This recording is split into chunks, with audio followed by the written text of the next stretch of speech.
El Señor esté con vosotros. Lectura del Santo Evangelio según San Lucas.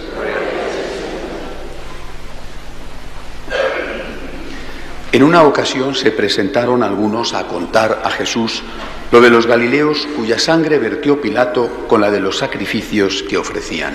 Jesús les contestó: ¿pensáis que esos galileos eran más pecadores que los demás galileos porque acabaron así? Os digo que no. Y si no os convertís, todos pereceréis lo mismo. Y aquellos 18 que murieron aplastados por la torre de Siloé, ¿pensáis que eran más culpables que los demás habitantes de Jerusalén? Os digo que no. Y si no os convertís, todos pereceréis de la misma manera. Y les dijo esta parábola: uno tenía una higuera plantada en su viña, y fue a buscar fruto en ella, y no lo encontró. Dijo entonces al viñador: ya ves, 3 años llevo viniendo a buscar fruto en esta higuera y no lo encuentro. Córtala. ¿Para qué va a ocupar terreno en balde? Pero el viñador contestó: Señor, déjala todavía este año. Yo cavaré alrededor y le echaré estiércol a ver si da fruto. Si no, la cortas. Palabra del Señor. Como os he dicho, estamos en el tercer domingo de Cuaresma y naturalmente quiero hacer una meditación sobre el Evangelio que acabo de leer. Pero es evidente que no podemos reflexionar hoy, tercer domingo de Cuaresma de este año, como lo hicimos el tercer domingo de Cuaresma del año pasado. ¿Por qué? Porque acaba de dimitir el Papa. Y, lógicamente, si no aprovechamos este momento para explicar un poco y hacer un poco de catequesis, ¿cuándo lo vamos a hacer? Así que hoy tenéis que tener paciencia porque voy a hacer 2 homilías pequeñas, pero 2, una sobre el Evangelio y otra sobre la situación actual de la Iglesia. No puedo entrar en detalles, entre otras cosas ya di aquí una conferencia hace no mucho, que fue una conferencia de 1 hora, explicando lo más que se podía explicar o lo más que yo era capaz de saber y explicar qué es lo que está pasando, qué es lo que hay detrás de esto, pero al menos una breve meditación sobre ello. Vamos con el Evangelio de hoy. Se resume en una idea muy sencilla. Cuando Jesús pone este ejemplo de la higuera, está diciéndonos a cada uno de nosotros: ¿qué estás haciendo con lo que yo he hecho por ti? ¿Qué estás haciendo con los dones que yo he sembrado en ti? ¿Estás produciendo el fruto que yo tengo derecho, nos dice Dios, a recibir? ¿O por el contrario, estás siendo una higuera estéril? ¿Qué estás haciendo? Y ahí, examen de conciencia, llamada seria a la conversión. Cada uno de nosotros, estoy seguro de que la totalidad de los que estamos aquí, pero no se puede decir lo mismo por desgracia de todos, pero cada uno de nosotros ha nacido en una familia excelente. ¿Qué padres hemos tenido? La inmensa mayoría de nosotros han visto cómo sus padres se han mantenido unidos, a veces con muchas dificultades. Nuestros padres nos han enseñado a trabajar, nos han enseñado a hacer frente a los problemas de la vida sin huir y sin venirnos abajo. ¿Y qué es lo que estamos nosotros haciendo? ¿Qué resultado estamos dando de eso? Nuestros padres nos han dado, muchas veces con esfuerzo, una buena educación. Y han tenido muchas veces con sacrificio que pagar un colegio privado. Muchos de nosotros tenemos un título universitario. Muchos de nosotros tenemos un nivel cultural elevado. ¿Qué estamos haciendo con eso? Tenemos unas oportunidades que no tienen la inmensa mayoría de las personas que viven en el mundo. ¿Qué estamos haciendo con eso? Cada uno tendrá naturalmente su propia historia espiritual, pero probablemente la mayoría de nosotros hemos recibido la fe en el hogar. Hemos tenido, muchos por lo menos, momentos intensos de Dios, unos ejercicios espirituales, la parroquia, quizá en la adolescencia un sacerdote determinado que te marcó. ¿Qué estamos haciendo con eso? Es decir, no podemos abusar de la bondad de Dios. Yo creo que este es el mensaje del Evangelio de hoy. Está muy difundida la idea de que no pasa nada. Y en la vida no pasa nada hasta que no pasa. Entonces sí que pasa. La gente, y quizá alguno de vosotros piensa que Dios es tan bueno, tan bueno, tan bueno, tan misericordioso, tan paciente, que raya en la tontería. Dios es bueno, es paciente, es misericordioso, esa es nuestra salvación, pero tonto no. Y no se puede jugar diciendo: en el último minuto me convertiré. Porque normalmente, salvo las excepciones que la misericordia de Dios establezca, normalmente, os lo aseguro, se muere como se vive. Si no estás en gracia de Dios, probablemente vas a morir en pecado mortal. Si eres un egoísta, vas a morir siendo un egoísta. Si no piensas en Dios y en el prójimo, en la hora de tu muerte, en lo único que no vas a pensar es en Dios y en el prójimo, porque no estás acostumbrado, y vas a pensar que se te va la vida. Así pues, no abusemos de la paciencia, de la misericordia de Dios. Demos el fruto que Él tiene derecho a recibir por todo lo que ha puesto en nosotros, desde nuestra concepción, por esos papás extraordinarios que hemos tenido, hasta todo lo que nos ha ido dando en la vida. Hasta aquí un resumen del Evangelio de hoy. Quisiera hablaros ahora de la situación que estamos viviendo. Y quiero empezar abriéndoos mi corazón, contándoos cómo me siento yo. Yo me siento muy mal. Esto es lo primero que quiero deciros. Y me duele, además, especialmente ver que todo el mundo está contento. Lo que yo percibo es que la inmensa mayoría está feliz de que el Papa se haya ido, como si el Papa se hubiera ido jubilado a una playa del Caribe, o como si el Santo Padre se hubiera ido por una forma natural. Oye, tiene casi 86, podría tener un Parkinson avanzado, una demencia senil, un Alzheimer, podría tener un problema renal gravísimo, podría tener un problema de corazón que le hace imposible. Bueno, eso es un asunto. Pero esto no es lo que ha ocurrido. No tiene nada que ver con lo que ha sucedido. Si el Papa se hubiera marchado por puro agotamiento ligado a la edad, bueno, pues sería una cosa distinta, como si el Papa se hubiera muerto. Entra dentro de la ley natural, pero no tiene nada que ver con lo que ha pasado. Al Papa le han crucificado durante los casi 8 años que ha estado gobernando la Iglesia. Y lo hemos visto. Ha sido una crucifixión, un martirio a los ojos de todos. Hemos, por lo menos yo y otros, hemos sufrido viéndole cómo iban a por él, cómo le agobiaban los enemigos de fuera, con colaboración de algunos enemigos que están dentro, con la basura de dentro aireada, promocionada durante años por esos enemigos de fuera. Esto es lo que ha sucedido. Un pueblo de Dios que ve cómo matan a su pastor y que no se da cuenta, es terrible. El Papa es un mártir. No se ha bajado de la cruz. Efectivamente, ha dimitido por el bien de la Iglesia, efectivamente, pero es que le han martirizado. Esta semana el escritor peruano Vargas Llosa publicó un artículo. En el contenido estoy solo a medias de acuerdo con él. El título es perfecto. No he visto un título mejor que resuma lo que está sucediendo en la Iglesia, lo que lleva sucediendo mucho tiempo. Tituló su artículo El hombre que estorbaba. Efectivamente, Benedicto XVI ha sido el hombre que ha estorbado desde el primer momento. Él tiene una capacidad única, portentosa, de definir con una frase, con una idea, un tratado de teología.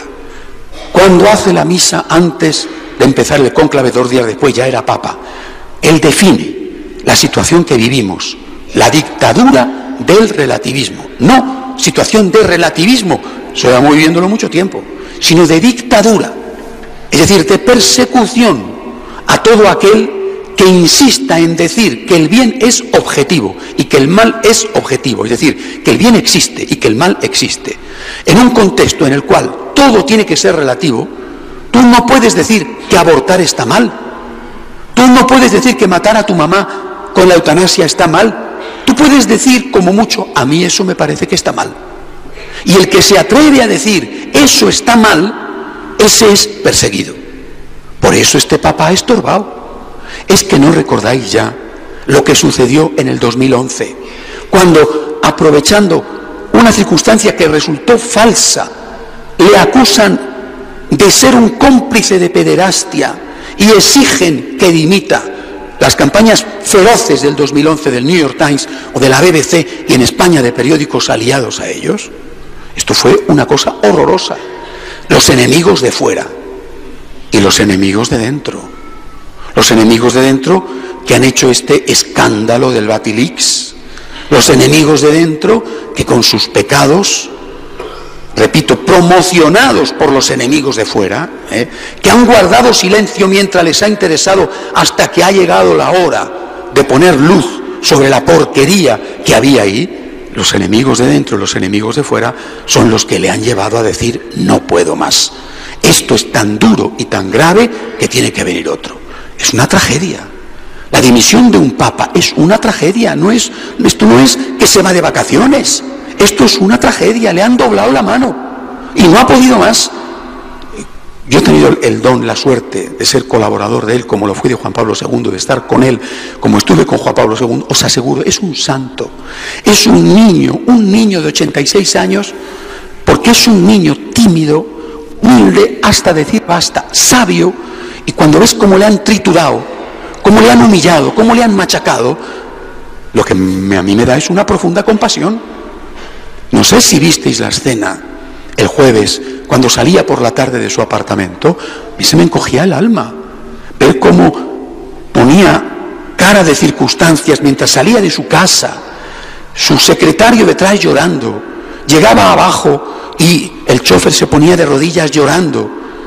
¿Vosotros creéis que esto es una jubilación alegre? ¿Es irse de júbilo? No. Han ido a por él. Han ido a por él y le han doblado la mano. Ha hecho lo que tenía que hacer porque no quedaba más remedio. Pero hay algo terrible que está sucediendo en la Iglesia y que está sucediendo en la sociedad contra la Iglesia. Y esto tenemos que saberlo. Si estamos en una especie de mundo angelical donde pensamos que todas las cosas suceden porque sí o por casualidad, esto no es verdad, que hay un plan programado deliberadamente contra la Iglesia. No van a poder con ella, que eso es otra cuestión que ellos no saben. ¿Qué tenemos que hacer en este momento? Considero que hay que hacer dos cosas urgentemente. La primera es un examen de conciencia. Por supuesto de los cardenales, por supuesto, y naturalmente de los obispos. Le han dejado solo. No digo que todos ellos, pero sí muchos. Le han dejado solo. Él mismo, después de aquel incidente desagradable cuando quitó la excomunión a los lefebrianos y resulta que uno era un negacionista del holocausto, ¿cómo se le echaron encima? No era culpa suya porque no le habían informado. Y como él mismo después dijo públicamente en una carta a los obispos: me he sentido solo en esta batalla. Esta es la primera cosa, repito, que hay que hacer, examen de conciencia. Por supuesto, estos, los primeros, pero también nosotros, los sacerdotes. Hemos estado rezando por el Santo Padre continuamente, los laicos. En el año 2011, y hay cosas que hay que decir cuando hay que decirlas, y hoy es un día para decirlas, cuando estaba el acoso feroz, nosotros los franciscanos de María echamos manos al bolsillo, un grupo de laicos de esta parroquia y nosotros como institución, pagamos 6.000 euros para publicar anuncios pagados en El País, en ABC, en El Mundo y en La Razón. 6.000 euros para publicar un anuncio de media página diciendo: Santo Padre, estamos con usted. Oiga, ¿esto quién lo hizo? ¿Quién lo hizo? Si la mayor parte de los obispos, cuando le hicieron llegar su apoyo, ya había pasado un montón de tiempo y ya estaba él verdaderamente crucificado. En esta parroquia y en nuestras parroquias en el mundo empezamos inmediatamente a recoger firmas de apoyo que las mandamos a las respectivas nunciaturas. ¿Esto quién lo hizo? Empezamos a organizar una vigilia de oración por el Papa una vez al mes. ¿Esto quién lo ha hecho? La inmensa mayoría ha visto cómo crucificaban a este hombre y han mirado para otro lado. Ni le han apoyado con la oración, ni le han apoyado dando la cara por él. Y esto es lo primero que tenemos que hacer hoy, en la semana en que un papa ha tenido que dimitir. Lo primero que tenemos que hacer es un examen de conciencia. ¿He defendido yo al Papa? En mi casa cuando le han insultado, en mi trabajo, con mis amigos, ¿he rezado yo por el Papa? He estado pendiente de que si este hombre vicario de Cristo caía, era un daño para mí, para mi familia, para la Iglesia y para la humanidad. Si no hacemos este examen de conciencia, volverá a suceder. ¿Creéis de verdad? ¿Se le ha pasado a alguien por la cabeza la idea de que el próximo Papa no le van a machacar? Inmediatamente ya le han cogido la medida. En cuanto el Papa diga algo que no le gusta a Obama o que no le gusta al tirano de turno, en cuanto el Papa diga el bien existe y esto está mal y no vamos a ceder, Van a empezar a buscarle las cosquillas, a husmear en su historial o a inventar si no encuentran nada. Y va a empezar, ya lo veréis, y no soy profeta, pero es que es muy fácil de decir lo que va a ocurrir: dimite, dimite y dimite. Y además van a decir: y mira, Benedicto XVI, qué bueno fue, qué humilde, cómo no estaba apegado al cargo y dimitió. Esto es lo que va a suceder dentro de nada. El Papa no puede estar solo, tiene que estar defendido y acompañado por cada uno de nosotros. Y repito, hay que hacer un examen de conciencia desde el primero al último, preguntándonos qué hemos hecho mientras veíamos cómo crucificaban a este santo mártir. Segunda cosa que tenemos que hacer, que es fundamental en este momento: mantener la fe y mantener la calma. Sabiendo lo que ha pasado, sabiendo lo que nos espera, mantener la fe y mantener la calma. El Papa ha repetido en los últimos días, en sus últimos mensajes, ha repetido una y otra vez, porque es una gran preocupación para él, ha repetido: la Iglesia es de Cristo. La Iglesia es de Cristo, la Iglesia no se queda abandonada, el Espíritu Santo cuida de la Iglesia ha sido fundada por Cristo, que ha dicho: las puertas del infierno no prevalecerán. Por lo tanto, fe y calma. No sé si os acordáis, yo me acuerdo perfectamente cuando murió Juan Pablo I, que fue 3/4 de lo mismo. Es decir, Juan Pablo I muere de un ataque al corazón porque se encuentra en la tostada que hay dentro, el problema que hay dentro, problema que este Papa sabe porque tiene el informe y que ha ordenado que no lo sepa nadie y que se lo encuentre su sucesor en un cajón como si fuera el cuarto secreto de Fátima. Lo que pasa es que Juan Pablo I muere de un ataque al corazón, pero aquello que nos dejó conmovidos, aquello se saldó con la aparición de Juan Pablo II. Por eso nosotros tenemos que tener fe en que Cristo, en que el Espíritu Santo no abandona a la Iglesia. Es un momento de fe y de calma, y es un momento de oración. Es un momento para estar de rodillas ante el Señor, pidiendo por los cardenales para que sean dóciles al Espíritu Santo, para que de verdad el Espíritu Santo pueda elegir a la persona adecuada para guiar a la Iglesia en esta difícil coyuntura, no solamente eclesial, sino mundial. Examen de conciencia para que no nos vuelva a pasar nunca esto, que nunca más el Papa esté solo mientras le atacan y le devoran los lobos feroces. Examen de conciencia, oración, fe y confianza. Cristo no abandona a la Iglesia y no la va a abandonar nunca. Que así sea.